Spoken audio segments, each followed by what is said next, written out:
Jesus and the people of Jesus will change the despair and the disbelief of these days into the life-changing flow of power that transforms anxiety into action.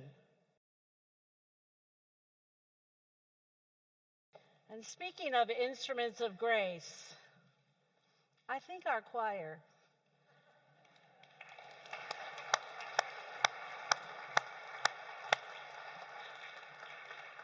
And I don't know what fills my soul more than an oboe and a pipe organ and beautiful people who are brought together by a sense that together we are more than we are huddled in our own ways.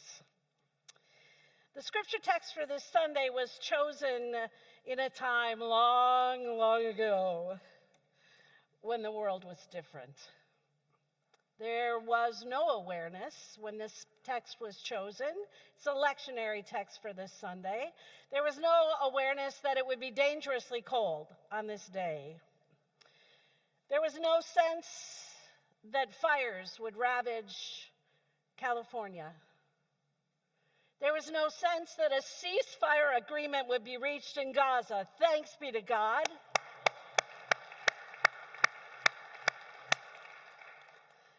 And certainly there was little awareness that our 47th president would be inaugurated on a day set aside to honor the legacy and the ongoing blessing of the Reverend Dr. Martin Luther King Jr. We had little idea that the individual being inaugurated would exemplify so much of what the Reverend Dr. Martin Luther King gave his life to resist. We had no idea. And here we are. I was tempted to bypass the text I'm going to read shortly because it seems like a foolish little story for such a challenging time. But I didn't. This morning's text from the Gospel of John is toward the beginning of the book, and Jesus has just called to him his disciples. He's new in this business of being the Word made flesh in a public sort of way, and we find him at, of all places, a wedding in Cana of Galilee. You've heard the story. And Jesus is amidst a group of people, including his mother. Who doesn't like that? And we can little imagine what Jesus is thinking or feeling. Can you imagine the thoughts he must have been having, like, who am I now? Right? In the middle of this party, who am I now to lead a people to God's vision for justice and for healing and for peace? And in the midst of this jumble of new beginnings and so much of the call that had been placed on his life, Jesus is asked to attend to a really stupid feeling request brought to him by his mother. And the request is this. Well, I will share the story with you. There was a wedding in the village of Cana in Galilee, and Jesus' mother was there. And Jesus and his disciples were guests at the wedding also. And when they started running low on wine at the wedding banquet, Jesus' mother told him, "They're just about out of wine." And Jesus said, "Is that any of our business, Mother?" This is Eugene Peterson's paraphrase. "Is that any of our business, Mother, yours or mine? This isn't my time. Don't push me." But she went ahead anyway, telling the servants, "Whatever he tells you to do, do it." So there were six stoneware water pots there, used by the Jews for ritual washing, and each held 20 to 30 gallons. And Jesus ordered the servants, "Fill the pots with water," and they filled them up to the brim. "Now," he said, "fill your pitchers and take them to the host." Jesus said, and they did. And when the host tasted the water that had become wine, he didn't know what had happened, but of course the servants knew. He called out to the bridegroom, "Everybody I know begins with their finest wines, and after the guests have had their fill, then they bring out the cheap stuff. But you've saved the best until now." This act in Cana of Galilee was the first sign Jesus gave, the first glimpse of his glory. And his disciples believed in him. May God add a blessing to the reading of this word. So what does this story have to offer us on this dense feeling day? I think this story is a powerful kind of witness that the ministry of Jesus begins with miracle. It's a strange miracle, to be sure, but it's miracle. In the midst of a people who are near paralyzed by a sense of scarcity, a people who are bound by the anxiety of not enoughness in the world. There is a scarcity of hope among them. There is a scarcity of sense of what is possible. They felt like for sure the party was ruined. Jesus, irritated as he was by the request, took the water and he transformed it into wine.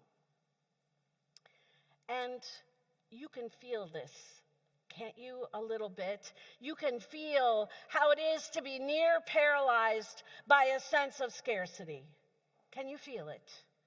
A scarcity of hope, a scarcity of guardrails, a scarcity of belief in abundance. And in the midst of all that belief in the scarcity of things, I want to tell you that I am so blessed by this awareness. Jesus does not jump into the anxiety pit.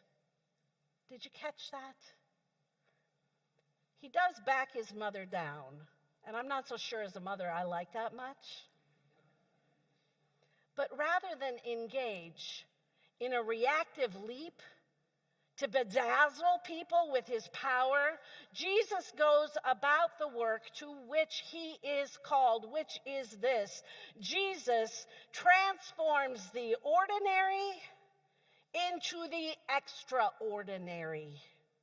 In the midst of it all, Jesus is what we are taught to do. Jesus does what we are taught to do as good pastors and leaders. Have you ever heard this phrase? We are taught to be a non-anxious presence. Anybody heard that phrase before? All right then.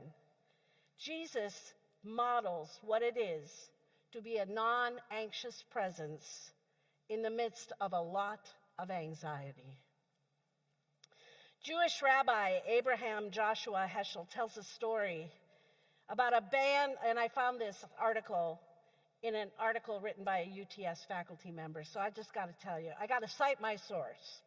Jewish rabbi Abraham Joshua Heschel tells a story about a band of reckless and novice mountain climbers who suddenly lose their footing and they fall into a snake-infested pit.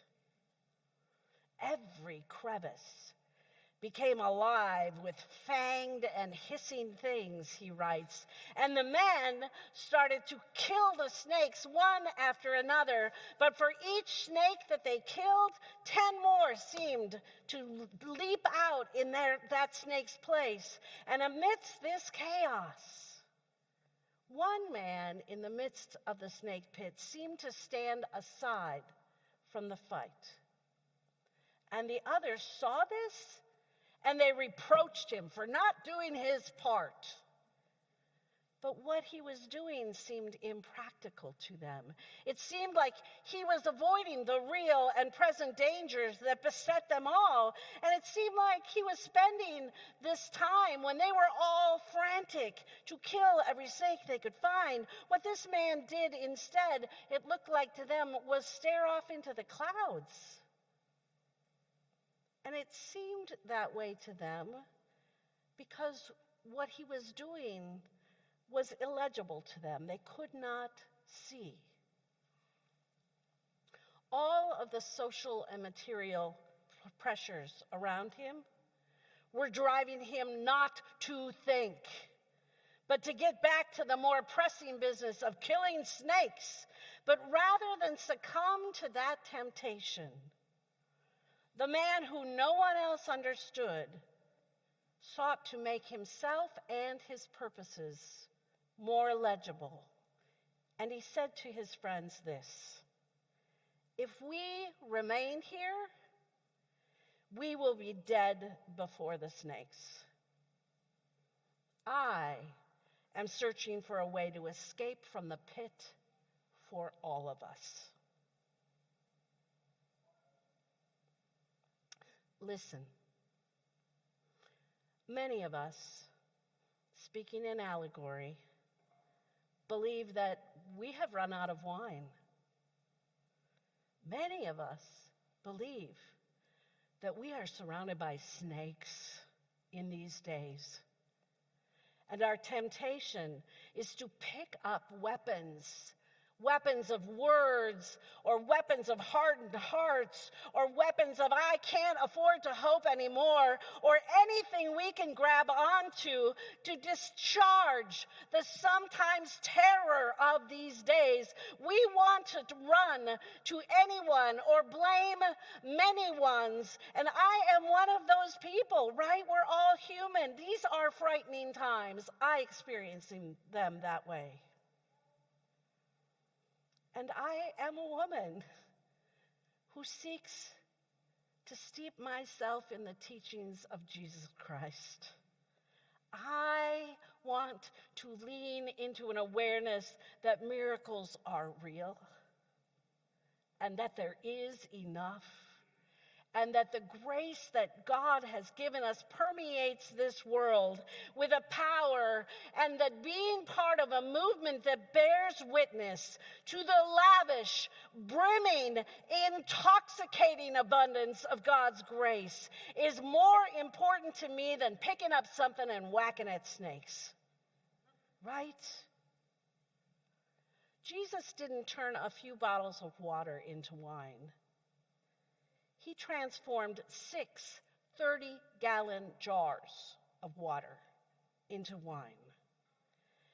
And Jesus and the people of Jesus will change the despair and the disbelief of these days into the life-changing flow of power that transforms anxiety into action. Miracles, I am telling you, and you know it to be true, miracles are real. And the story of Jesus begins with miracle, and it continues with miracle, like 500 sandwiches made on a very freezing cold day. Is that miracle? Yes, it is. You are a part of transformational miracle making, which is why we are writing prayers and intentions on these sheets of paper that were in your bulletin. And you are invited when the time comes, not now, keep listening. You are invited to say whatever you need to say to God and to this world, to your children, to your grandchildren. Your intentions for a world in which miracle is standard operating. A world in which all trans children are safe to grow up. A world in which we don't need organizations like Beacon to remind us that it is our job to make sure people have safe and affordable and decent housing. A world in which the Dignity Center no longer needs to exist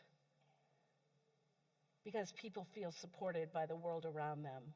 whatever it is you want to write, you don't have to write your name on it. And you'll be invited to do so. And then I don't think it'll happen next week. I hear that's pretty ambitious. But at some point, we're going to raise, every one of these will be folded into a peace crane. And we're going to raise them, and they are going to fly over our sanctuary and in our sanctuary.